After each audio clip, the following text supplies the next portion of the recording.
So what was it like being creative director on this film project ostensibly versus your role like last year where you were a curator and a director for the experience, but how would you say that that felt different this year?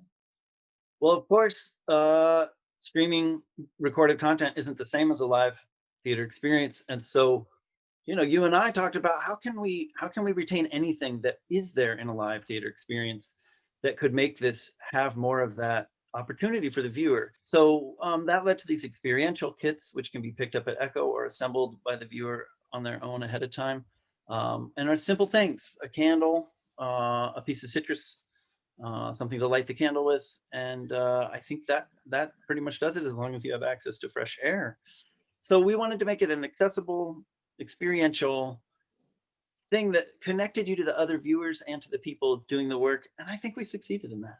Like it's another way to engage with the material to make it more real. Right. Cool. Well, I think that sounds like a show I'd want to go to. Me too.